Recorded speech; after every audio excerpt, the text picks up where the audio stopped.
प्रधानमंत्री मोदी के सामने आज विपक्ष का कोई भी नेता टिकता हुआ नजर नहीं आता।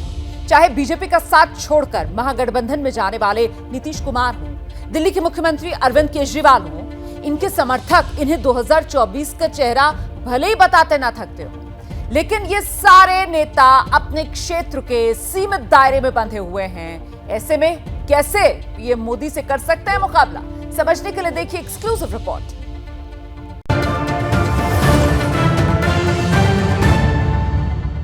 आप में से बहुत लोग ऐसे हैं जिनके सुई कांटा 2014 में अटका हुआ है।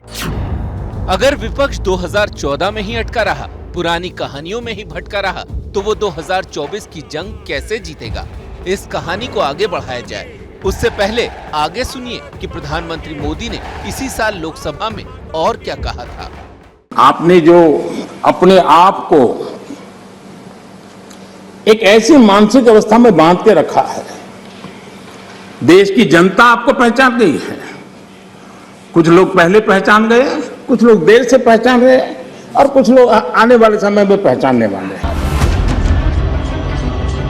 आगे यानी 2024 का चक्रव्यूह विपक्ष के अलग अलग हिस्से अपने तरीके से बना रहे हैं। अब दिल्ली के मुख्यमंत्री अरविंद केजरीवाल को देखिए, इनको भी लगता है कि बस 2 साल की दूरी पर लाल किला इनके स्वागत के लिए खड़ा है और इसके लिए जब तब दिल्ली विधानसभा का अपने हिसाब से इस्तेमाल करते हैं। केजरीवाल ने सोमवार को विश्वास प्रस्ताव के लिए सदन की बैठक बुलाई और बातें करने लगे गुजरात की, प्रधानमंत्री नरेंद्र मोदी की। गुजरात के मेरे दोस्त बता रहे थे, और तो छोड़ो, इन्होंने गरबा जो डांस है, गुजरात की जो संस्कृति है, पूरी दुनिया के अंदर गरबा डांस के नाम से गुजरात जाना जाता है। गरबा डांस के ऊपर इन्होंने टैक्स लगा दिया। नवरात्रे के टाइम पे लोग जब देवी की पूजा करते वक्त देवी के सामने गरबा डांस करते हैं, उस पे भी इन्होंने टैक्स लगा दिया।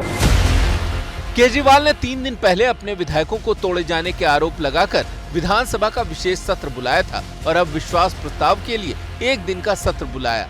ये महज संयोग नहीं है, बल्कि एक प्रयोग है जिसे इस साल के आखिर में केजरीवाल गुजरात और हिमाचल में दोहराना चाहते हैं और 2024 में पूरे देश में, यानी कि प्रधानमंत्री को कोई टक्कर दे सकता है तो वो केजरीवाल हैं। आपके विधायक कितने दिनों से यही जाप कर रहे हैं।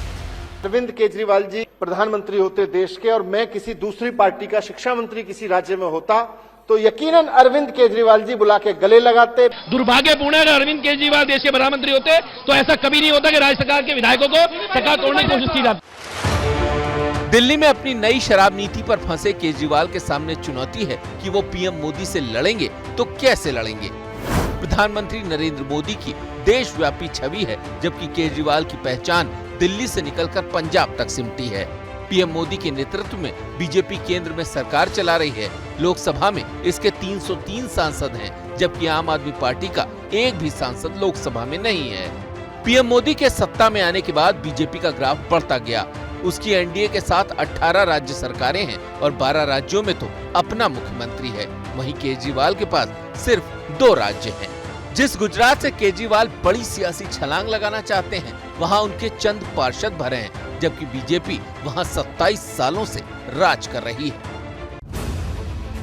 केजरीवाल पर 2024 का जादू ऐसा चढ़ा हुआ है कि विश्वास प्रस्ताव अपनी दिल्ली सरकार के लिए लाते हैं और बातें दिल्ली की नहीं, देश की महंगाई की करने लगते हैं। आज पूरे देश में लोग महंगाई की वजह से बहुत ज्यादा परेशान हैं, बहुत ज्यादा परेशान हैं। लोगों के घर के खर्चे नहीं चल रहे। लोगों को कई लोगों को मैं ऐसा जानता हूं जो कि एक टाइम की उन्होंने सब्जी लेनी बंद कर दी, नमक से रोटी खा लेते हैं। कई लोगों ने दूध कम कर दिया। 2024 के चुनावी साल के हसीन सपने देखने वाले एक केजरीवाल ही नहीं है, बल्कि इसमें बीजेपी से ताजा तलाक लेकर आए नीतीश कुमार भी हैं। इसीलिए नीतीश की पार्टी वाले कह रहे हैं कि कौन केजरीवाल, कहां के केजरीवाल, मोदी को फाइट तो नीतीश ही देंगे। 2024 में विपक्ष के तरफ से कौन उम्मीदवार होगा, मुझे लगता है इस पे अभी सोचने की आवश्यकता नहीं है। नीतीश कुमार तो अपने मुंह से पीएम बनने की बात नहीं करते, लेकिन उनकी पार्टी हो या दूसरे समर्थक दल, सबकी जुबान पर यही बात चढ़ी है कि 2024 का दूल्हा तो नीतीश बाबू ही हैं। जो व्यक्ति अच्छा काम करेगा उसके लिए प्रधानमंत्री बनना कोई बड़ी बात नहीं। जिस तरह से बिहार की सेवा की हूँ, देश की सेवा करने लायक भी है। प्रधानमंत्री पद का अनार एक है और इसके लिए बीमार 100 हैं। विपक्ष में सारे छोटे बड़े दल यही सोचते हैं कि बिल्ली के भाग्य से छींका जरूर फूटेगा, लेकिन नीतीश कुमार के नाम पर तो बीजेपी वैसे ही खार खाए बैठी है। प्रधानमंत्री के ख्वाब देखने दिन में मैं कुछ नहीं कहूंगा, लेकिन अभी आपको बहुत सीढ़ियां चढ़ना है।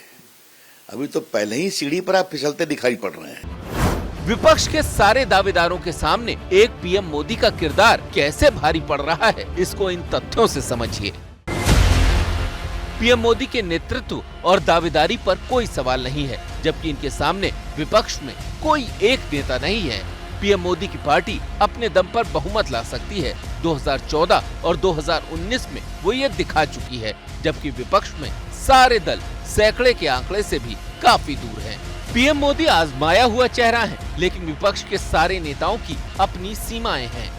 पीएम मोदी ने भ्रष्टाचार और वंशवाद के सवाल को सबसे बड़ा राष्ट्रीय विमर्श बना दिया, जबकि विपक्षी दलों के नेता इन गंभीर मुद्दों के मकड़जाल में फंस जाते हैं।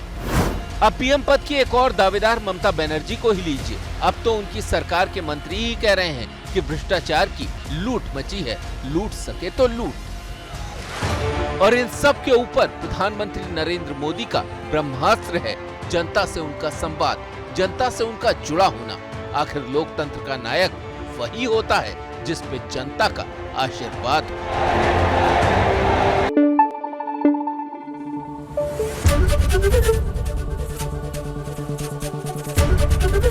एबीपी न्यूज आपको रखे आगे।